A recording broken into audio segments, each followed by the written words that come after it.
Hello, everyone, and welcome to the Shades of Entrepreneurship. This is your host, Mr. Gabriel Flores. Today, I'm here with Adam Trexler. Adam, how are we doing?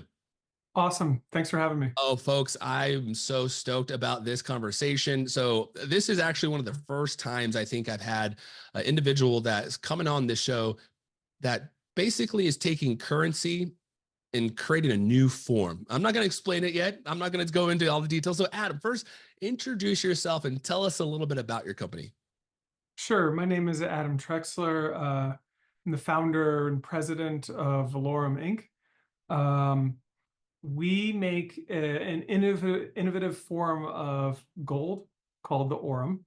It looks like a dollar bill made out of gold, and it basically is that. The technology underlying it, though, it's a nanotechnology. We put down individual atoms of gold into a thin film, and what it means is that you can have $2 to $500 worth of gold in a single bill, and it basically makes gold affordable, easy to authenticate like paper money, and much more usable to the public in a way that it was for 2,000 years before gold got so crazy expensive. That is the most unique thing I've ever heard anybody start doing. But first, I got to take a step back a little bit. Let's talk about your beginning venture in entrepreneurship. What was your first entrepreneurial endeavor? I don't talk about this very much. Great question. When I was probably 11 years old, I found out about this thing called a water balloon slingshot, and it was this huge, massive surgical tubing, and you'd have two friends hold either side of it, like the part of the Y, and then the third person would pull back on the surgical tubing when there was a pouch with a water balloon, and you could launch a water balloon like 150 yards. And I found out about this, and it's kind of funny, but negotiated to buy them wholesale and then advertise them in the backs of magazines in the classified section, which most of your viewers will not remember, but it used to be the Popular Mechanics, Popular Science, major magazines. You would have these little ads, and I used to buy stuff out of them when I was like 8 years old.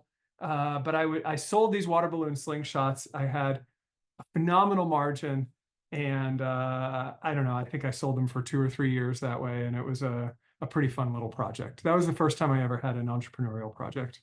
I love it. So it sounds like you had kind of had the entrepreneurial itch at a very early age.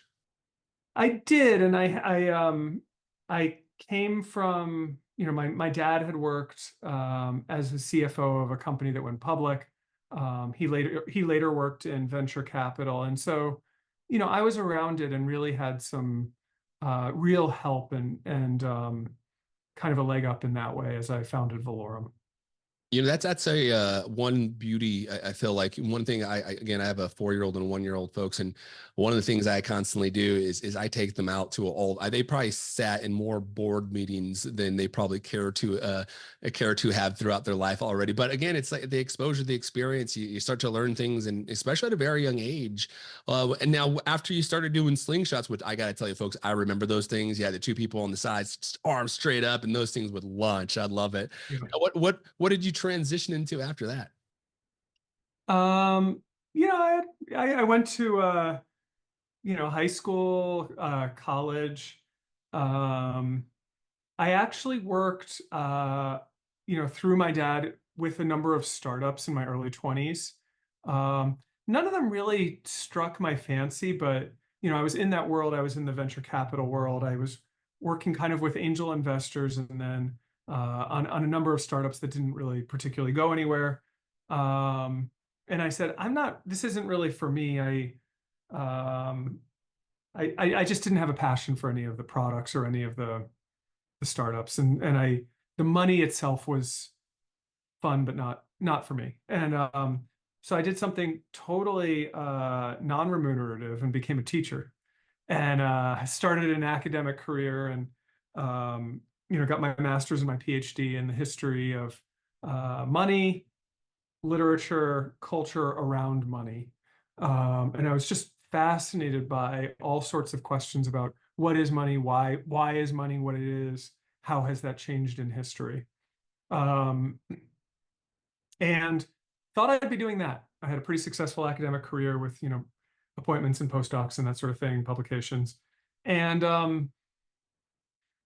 I learned about this basic technology to atomically deposit gold onto, a rectangle with an appreciable amount. And I just was transfixed. And I spent about 9 months kind of researching it and getting involved in that and talking to, the engineers who had really started it. And I said, I got to found a company around this. And I left my academic career and started Valorum in August 2012 and went from there. I love it. And I'm gonna have to pick your academic brain a little bit here because I mean, entrepreneurs, right? Our goal is kind of essentially to establish generational wealth, right? And build and support generational wealth for ourselves and our communities. Now, with that said, give us a quick synopsis about money. What is money? How has it changed throughout history? Oh, great question. The classical definition of money is that it has three features. It's a means of exchange or a medium of exchange. So, you have something I want, I give you that.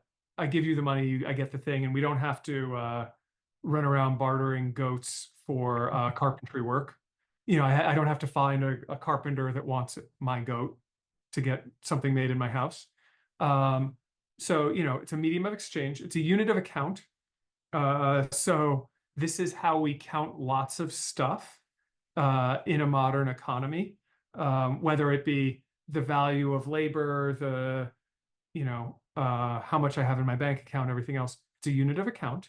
And then the third thing is it's a store of value.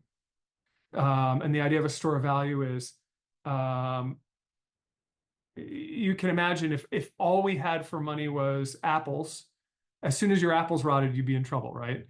But what we need to do is be able to plan, accumulate, and spend in different time levels. So saving for your retirement is one of the key ideas of that kind of store of value function of money. And all different money has different qualities of these three units. But that's the kind of basic thing. Now, what's really interesting is we are living in a time of tremendous monetary innovation. And so you have all sorts of technology that is sitting on top of classical money or is taking some features of classical money and doing really interesting things about them. And in that sense, the last, I would say, 20 years have been transformative to how money functions. I don't think we're done with that, but I think it's a really exciting time, and Valorum is leading the forefront of some of that innovation. Yeah, let's actually get into Valorum a little bit. So you Sure. said you were studying for or kind of researching it for almost a decade, right? And started to under. Sorry, I researched it for like 9 months, and Oh, then I okay. was like, oh, I'm in. Yeah, and then Perfect. I love it. yeah, yeah, yeah, Decade, 9 months, same difference. There's a 9 in there somewhere, folks. Now, yeah. let's take us through that process. So you get to researching, you're like, okay, I'm in. What does that first step look like? You mentioned nanotechnology. So maybe first talk a little bit about nanotechnology and then talk about how you were able to kind of get into that vertical. Yeah, so I'm really indebted to two serial inventors, Paul Diffendeff or Laurie Johansson. They started working on this technology, and um, excuse me, it's a coding technology. So what we're doing is there's a process called sputtering. Nobel Prizes were won around it, but what you're doing is you're creating a plasma and the highly charged ions in that plasma will hit a gold plate and break off individual atoms of gold. And then those gold atoms land on a thin film. Uh, just think of gold falling onto a piece of plastic like it's snow. Excuse me. What makes this a nanotechnology, though, is First of all, we are working with individual atoms and plasma and things like that. Second of all, we're able to control that coating thickness to an extraordinary extent, to a dozen or 2 dozen atoms. So, we have better than 1% control over gold that is 1% the thickness of a human hair. We're talking billions of meters in terms of what we're measuring and depositing. Billions.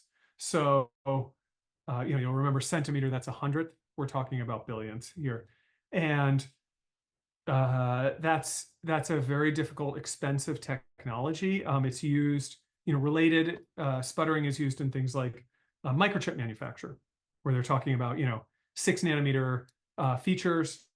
They use gold as well. They don't care what the gold costs because they're making a chipset, a wafer that's $10 million.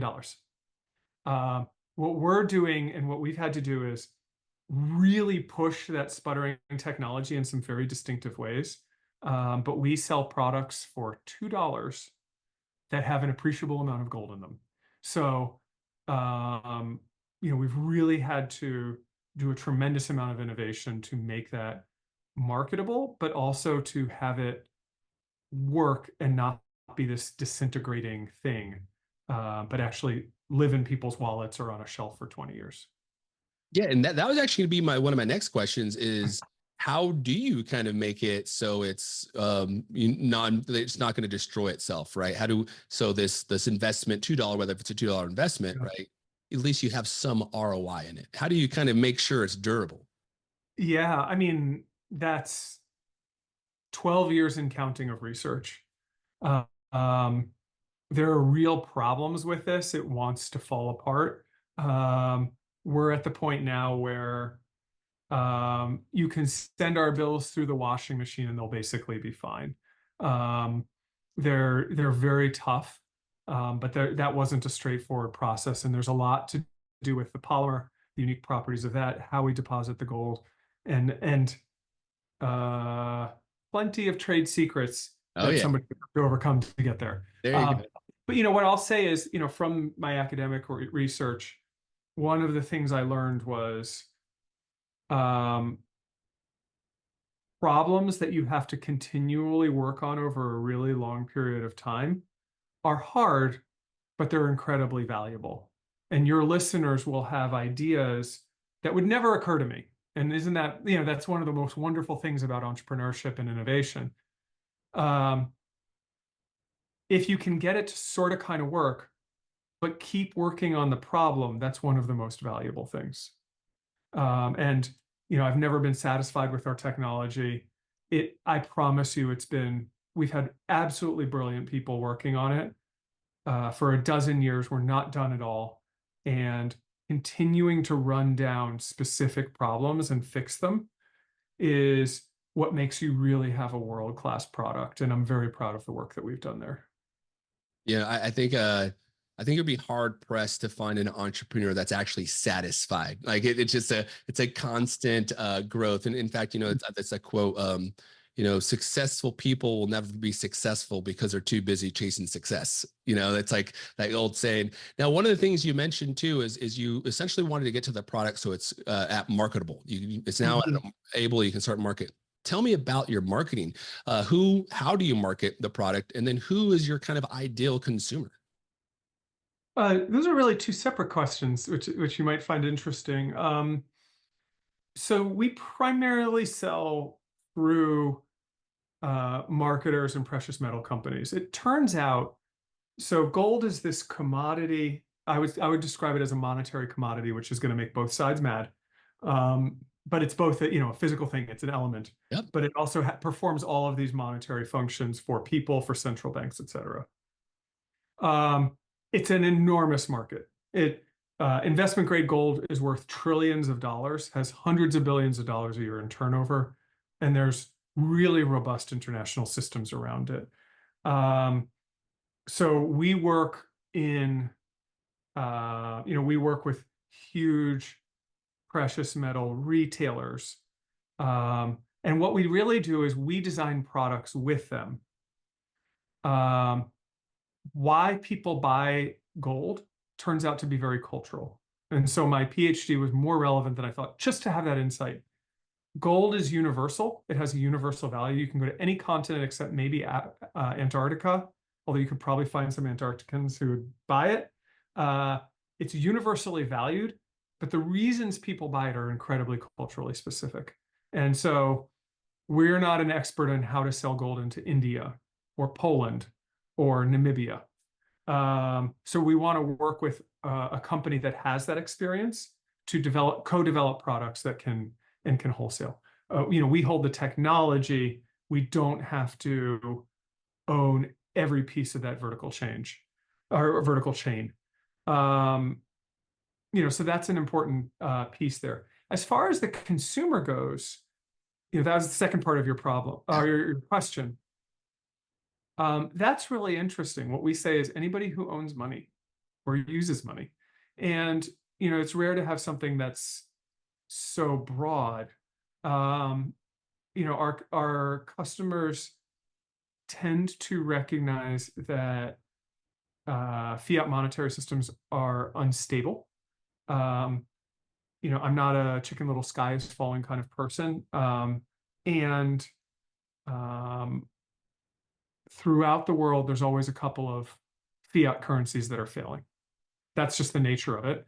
And what we most want is to reach consumers or investors who understand those risks and are looking for a solution. And what we think is having the units correct is really important. So, we want our products to be for everyone. A US $100 bill. I've never met a billionaire that throws away US $100 bills. And I've never met anybody with less money than that either who does it.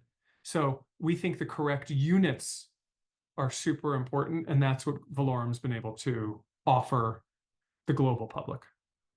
I really like this strategy, the way you kind of built it up, because essentially, like you mentioned, it sounds like you're tier one consumers, right? You're almost like a manufacturer working with other people, and they customize what their culture will more than likely purchase. And then that second tier is now, okay, now you go sell it to your consumers. And the reason I like it is because you're really leveraging the, boots on the ground individuals that are part of the culture. Tell me what your community loves and needs, and then we'll try to make something that is of value to them. That's a really cool concept. Now, with that, how did you kind of start marketing to those, the gold medal folks? How did you kind of get in front of them? I'm assuming, is there like a conference, or how do you kind of essentially target that kind of specific, again, very niched area? How do you target them? Yeah, we went to a lot of conferences. We did a lot of things wrong. I mean, I tried to make up products in the beginning, and they sucked. And one of the worst ideas I had was, first of all, we didn't have any money. So I didn't have money for good designers. So the designs were fine.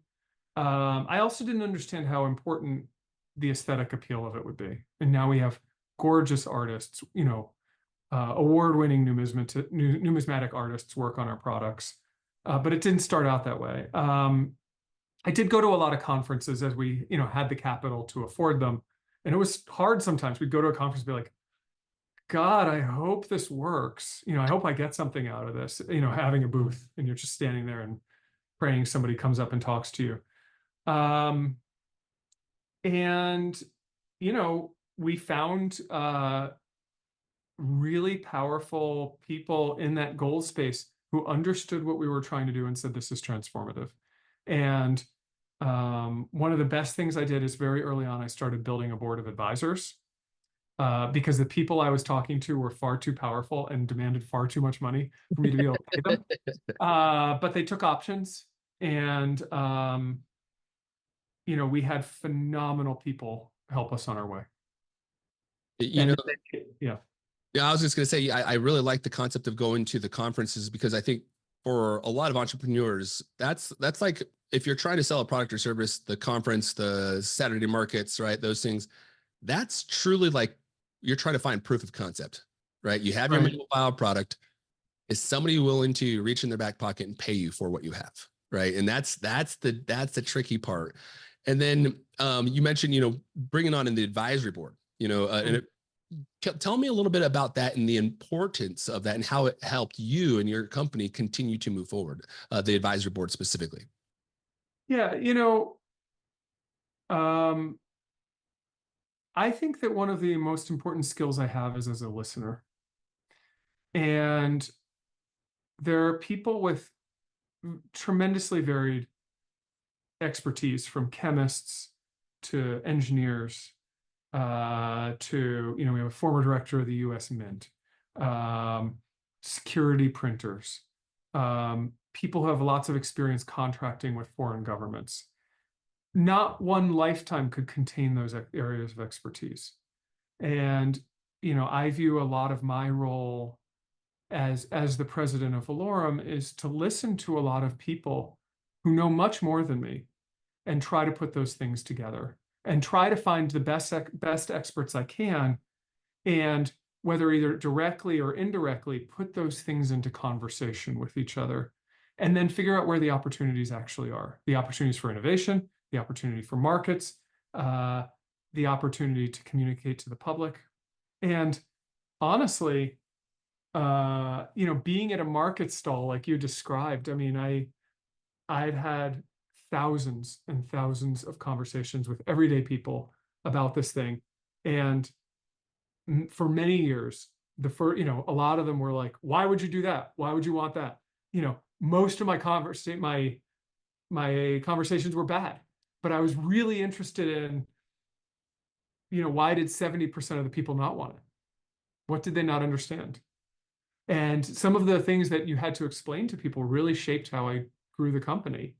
And we go to some of those conferences now, and it's like, we're sort of not just me, but we're greeted as like celebrities because we started in one place and now they're like, oh my gosh, you've grown to sell millions of these things, and that's a little satisfying. But you really learn from talking to people, and whatever this means, the average consumer has so much to teach you. Yeah, one of the things you mentioned was like, 70% of the originally people didn't really know, didn't really believe. When you, throughout the research, kind of trying to understand their psyche, what did you determine was that 70%? What was the thing that you mentioned it throughout your conversations? How did you begin to tailor your conversations to make it, essentially your elevator pitch, right? So make it really easy to understand. Yeah, there's some really interesting things there. I mean, it's 100 things. I could never go back and figure out how all of my words have changed. Go back to 2012 or 2014. Um, one of the things that I think is profound is, I have lived abroad. I've traveled all over the world. I'm very focused not just on the highest end investors, but consumer behavior all over the world. And I was thinking a lot when I founded the company of things like, in the early 2000s, throughout Mexico, throughout Asia, telephone credit cards, the cards that you would use to charge up your cell phone, these became currency all over the world. And the Right. cell phone companies actually became currency creators. And that's kind of gone away. But it was a really interesting moment. And there's a dozen things like that. So I was very focused on this, like, the scale, and at that time, the richest man in Mexico, had created the cell phone, one of the creators of the cell phone network, right? So, and I may get that slightly wrong. Forgive me. This is my academic side coming out, but you get the idea. So a lot of people I spoke to at entrepreneurial conferences, they were like, why do I need $2 worth of gold? Why do I need $5 worth of gold? I'll go buy $10,000 worth of gold. And I'm like, that's very nice for you, sir. However, there are a couple billion people who desperately want to own gold, who live in unstable currency regimes, who can't afford a $2,500 coin. And the collective value of that is trillions of dollars. just as importantly, I challenge you, sir, and I would never say it so confrontationally. You know, you know, even those of us who have, you know, quite a bit of financial privilege, you don't necessarily want to whip out your $2,000 piece, you know, piece of gold to spend. That's not something I really want to bring out at the 7-Eleven or gas station. That doesn't sound very safe to me. So again, coming back to, there's an appropriate size to these things, an appropriate value, and conventional gold just can't do that. So I really had to change that, you know, how I talked about that, and to say, this is the correct value for everybody of any means. And you'll notice I started off that way, not this is gold for the people with least amount of money. It's not that. It's gold for everybody, made into a standard that's usable by everybody.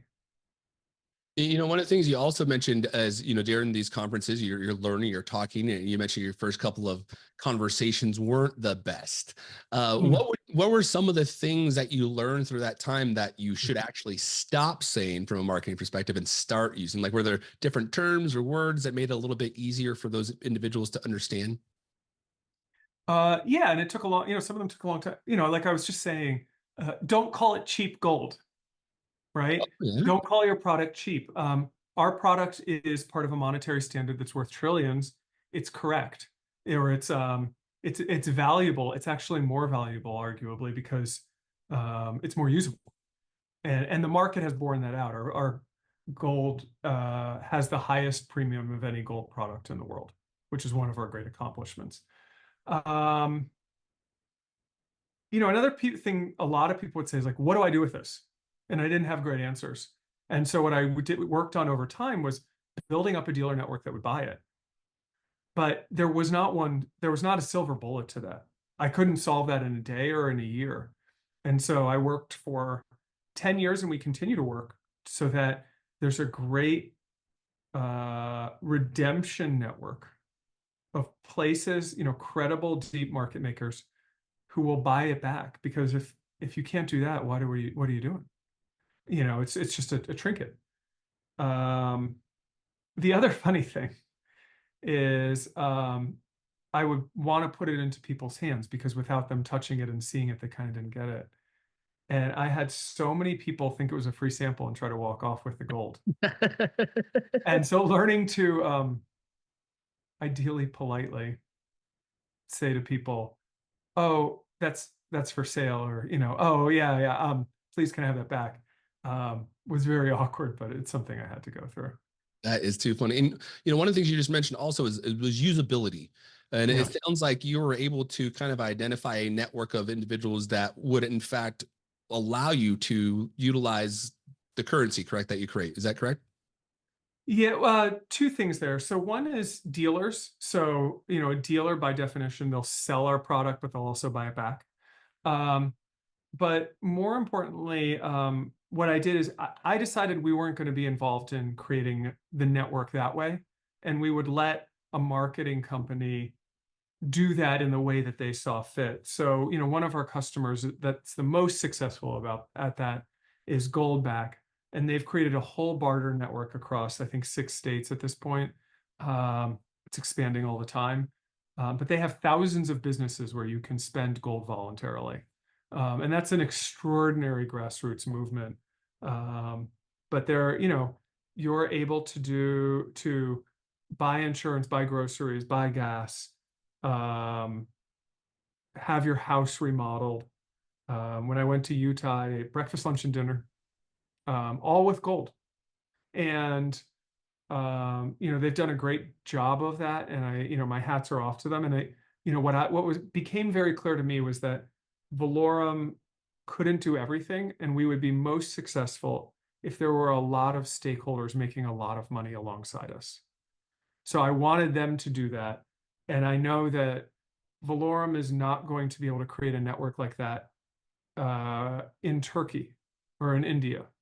We're just not going to be able to do that. We're never going to have the capital to do that. We don't have the cultural expertise to do that. We don't have the business connections. So let lots of people make money. That's been my philosophy. And if you have the incentives right so that lots of people can earn, lots of people can participate in what you're doing, um, I think that's where you're really successful, is if you're making lots of people successful.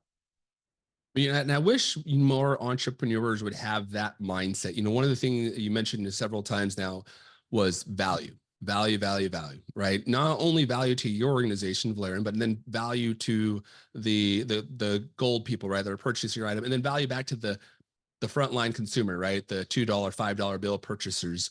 That piece is so important. I think entrepreneurs fail to miss that sometimes. It's not about how good or, like you mentioned, cheap. I don't want a cheap product. What I want is value. I want something Right. that fills whatever the price I paid for it, I'm still getting a value back for it, right? Absolutely. And in that sense, we're competing with consumer products, which often have no value.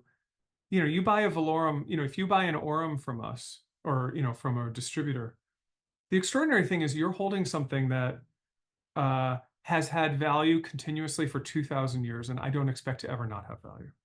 You know, I have a TV, I have TVs in my house that I need to get rid of, and they're valueless and they're only 10 years old, right?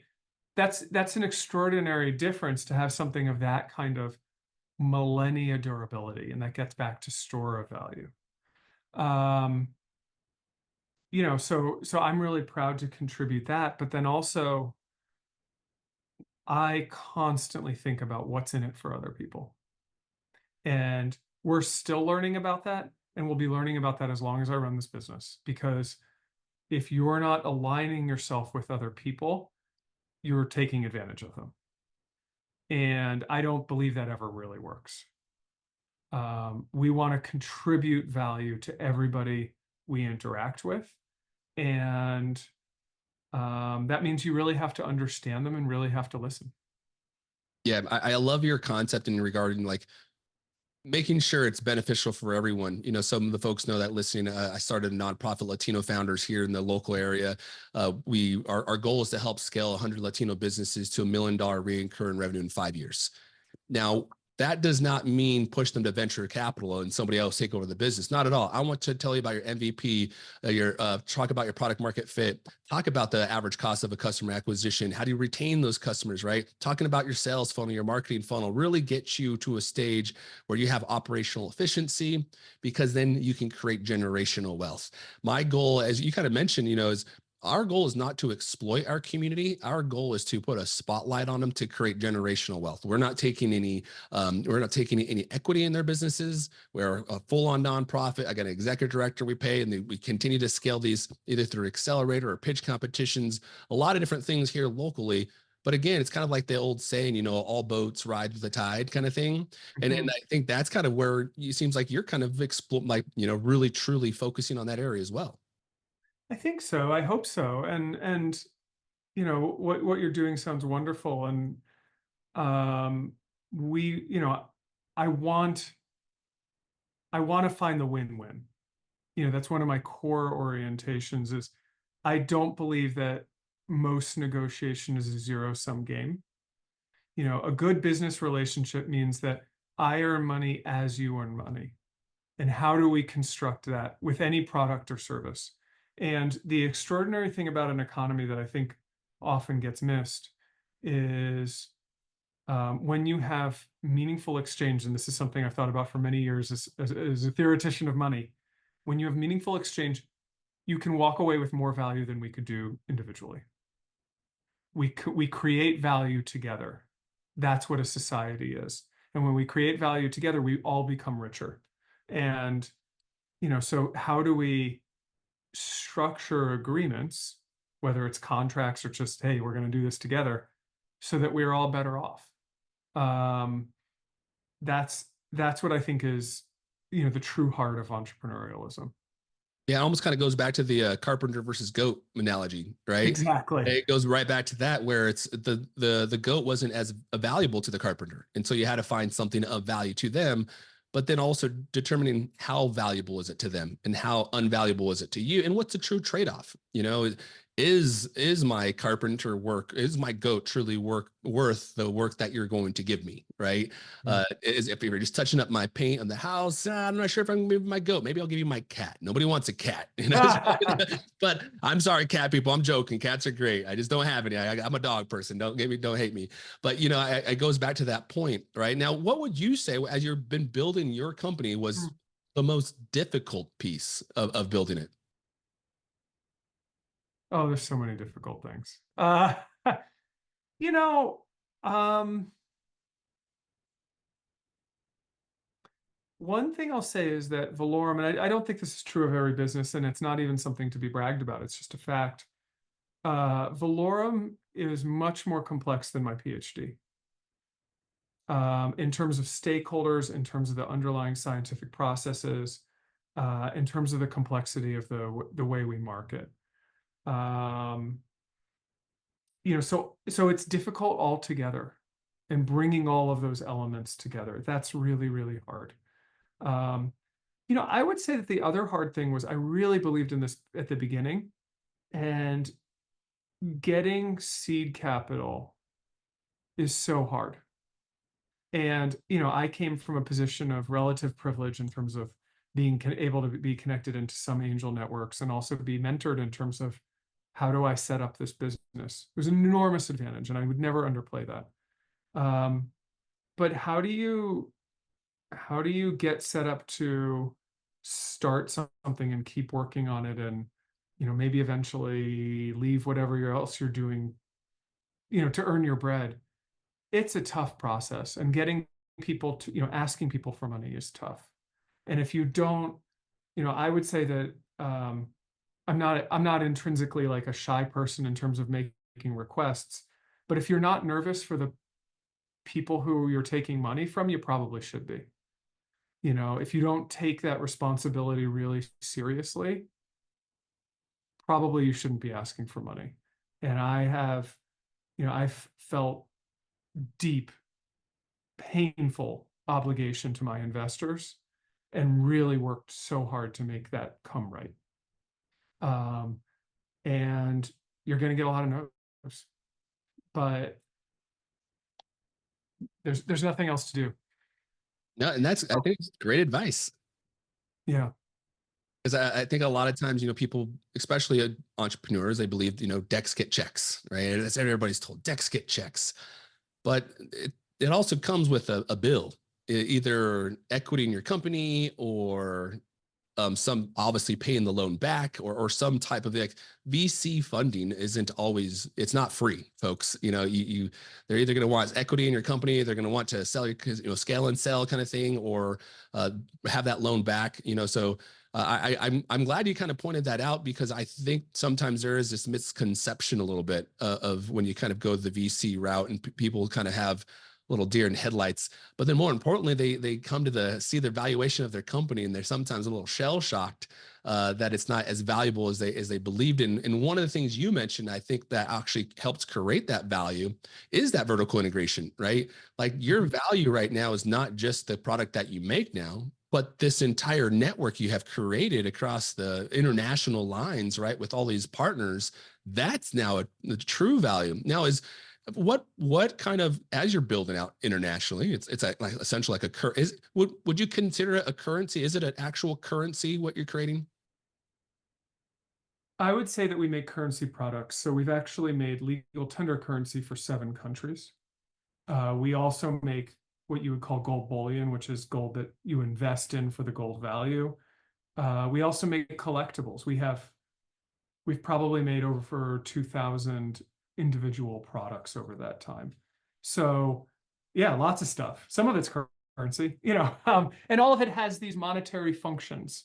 All of it is a store of value at some level. That's what I was saying. There's all this monetary innovation, and we're coming out with some other stuff that's I'm really, really, really excited about. That's going to change what people understand money to be. Now, without, you know, spilling into proprietary information, can you let us know a little bit of some of the things that maybe these listeners could be expecting in the future? Yes, there are a couple of them. One is there are real problems with physical objects that can bear interest, and we're working on something there. So there used to be something called a bearer bond. They're in Yep. the original Die Hard. They kind of went out of favor, but it used to be that you could have a piece of paper, and in 10 years it would be worth more than when you started. Typical currencies work the exact opposite of that by design. That's not controversial. You know, the Fed wants inflation. It has inflation targets. A bearer bond is the opposite of that. We have some really interesting products along that line under development. And then the second thing is nobody has been able to make a really good physical form of cryptocurrency. And we have several patents and are working on some really interesting things in that area as well. Yes, I will definitely bring you back to the show when you get to that level, because I would say the concept of cryptocurrency, it's kind of interesting because when you kind of look at it, it kind of generally moves with the market, the general sentiment, right? Because they are relatively big wells. And if they have a majority of the crypto and majority of the stock and their sentiment is to sell and they're selling on both, well, then you're going to see a dip in the market. And so I think that's one of the things a lot of folks, in the crypto world have been kind of waiting for, like, hey, crypto was supposed to have its moment when the dollar was super low, right? And crypto was supposed to be that alternative and super high, but then you saw it dip as well. Just the most recent presidential election, you saw the stock market just rip this week, and crypto was right along with it, right? Ethereum and Bitcoin, and reaching these, 79,000, I think it's up there now. And so it's very interesting because, to your point, it's not tangible. I can't touch it. I can't feel it, right? I just had And yeah, and that's not necessarily a problem because I think for your kind of first wave of cryptocurrencies, primarily their value is around medium of exchange and speculation. What I mean by that is not so much people are not really still buying their Starbucks with Bitcoin. But what's really cool is the idea that I could move $1 billion with a single transmission of as an assignment to Bitcoin, and there's no intermediary to that. I could literally send you $1 billion, or really, I hope, Gabriel, you could send me $1 billion, and there's no bank involvement and nobody to stop it. That's an extraordinary idea. That's Yeah. a world-changing idea. Having said that, I am not convinced still that traditional cryptocurrency is a store of value. I think it's mostly bought for speculation, which is the exact opposite of a store of value. Having said that, the emergence of stable coins, so Tether, Circle, Kinesis is one of the major, Glint, who are putting other monetary instruments like dollars or gold or their proxies onto a blockchain so that you can have that tremendous performance in terms of medium of exchange, but a different kind of stability or a different store of value. That's really interesting as well. So I'm a student of the space. I've been following blockchain since 2012. We made our first cryptocurrency bill, I think, in 2015. We've been interested in the space. I'm a huge believer in gold, but I also don't think that there's one true standard or one true money. I think I'm a monetary technologist and fascinated by the whole space. I love it. And folks, I gotta tell you right now, me and Adam are not investors, we're not advisors, we're not telling you how to invest, but At all. diversification is good. Hey, Yeah. diversification's, in fact, if anybody is out there, I know Adam doesn't want to send me $1 billion, but if anybody's out there listening and wants to send me $1 billion, I will be happy to take it. I had no problem. Now, Adam, give us what would advice, you've been doing this, for some time now. You're learning a lot of different things internationally and nationally, right? What advice would you have for aspiring entrepreneurs? Oh, so much, and I hope any of it's helpful. I think try to figure out what your product is and what makes it different. What is the real value you're offering somebody? And you don't have to have that perfectly nailed down, but darn it, work on it. Work on it relentlessly. Make your product awesome, and never stop working on that, and never stop thinking about how do I make it better for somebody, whatever better means. The second thing related to that is, I heard this recently. If you want venture capital, you better be working at a global level. I don't necessarily mean global distribution, but I mean you better be doing something that nobody else can do or on a path to that. And most businesses don't deserve venture capital and don't matter. It doesn't matter. I know so many people who got extraordinarily wealthy doing things that on the face of it anybody else could do, and they just did it better. And that's fine. That's a different kind of entrepreneurship. And it's honestly the way most people make money. But if you want to live in the kind of startup technology realm or, that VALAURUM is in, you better do something and you better be relentlessly globally the best. Yeah, And I completely agree. And I think a good example would be like Apple, like back in the day when we had just the iPod. Everybody's like, it can't get better than this, right? And then it continued to evolve and evolve and evolve. And now you're like, man, it's evolved so much. Now you're basically competing like Android, Apple, you got all these different ones. Although I'm sorry, Android folks, Apple I still think is king, but nonetheless, right? You're constantly getting better and better and better. And the value back to the consumer, right? Now I don't have the BlackBerry email. I have my own, I have Outlook right there. I have all of these things. So yeah, I completely agree. Just like constantly innovating and there is a lot of money to be thrown around. I think the VCs kind of took a hit during the pandemic. We're starting to see them come back. But at the end of the day, you might send out millions of emails and they'll probably tell you to send your decks and you're probably going to hear a lot of no's and that's okay because you'd rather get a no quicker so you understand if you need a pivot and then take those like Adam mentioned, bring in an advisory board, people that are not close to you but within that sector either or vertical operations marketing, it's individuals that can truly tell you without you taking offense to it, whether your business is on the right track or if you need to pivot or if you just need to actually go ahead and scrap it all together to start thinking of something new, because those are your consumers, right? And like Adam mentioned, listening to your consumers, that's why it was important for him to go out, build these relationships at international companies,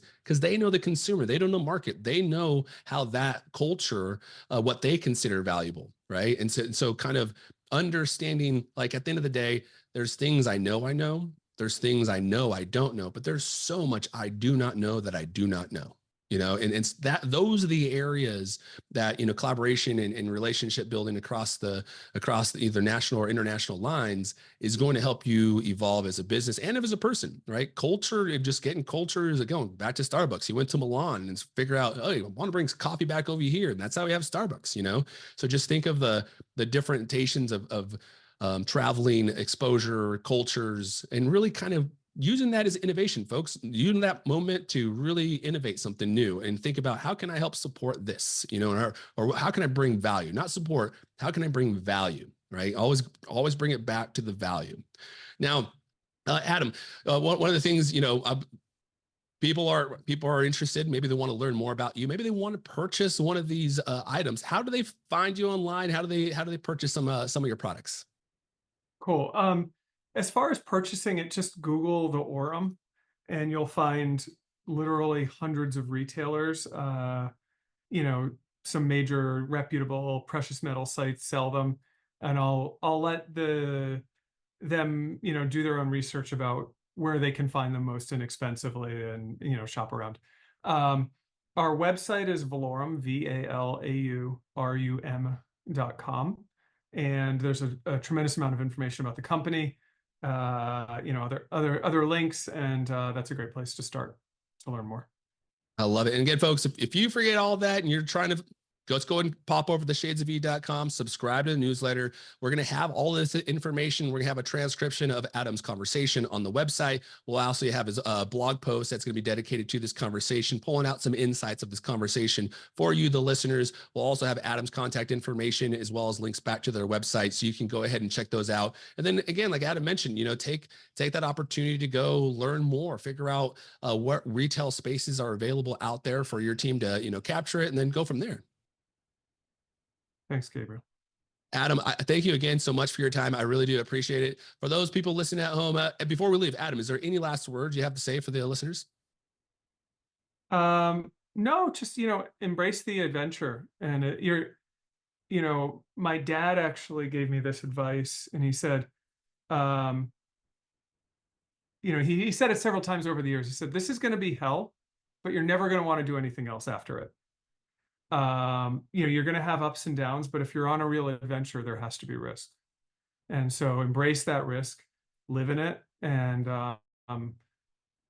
that edge is where you find the real value we've been talking about. If you want adventure, you have to have some risk in it. That is a quote to live by. Adam, thank you again so much.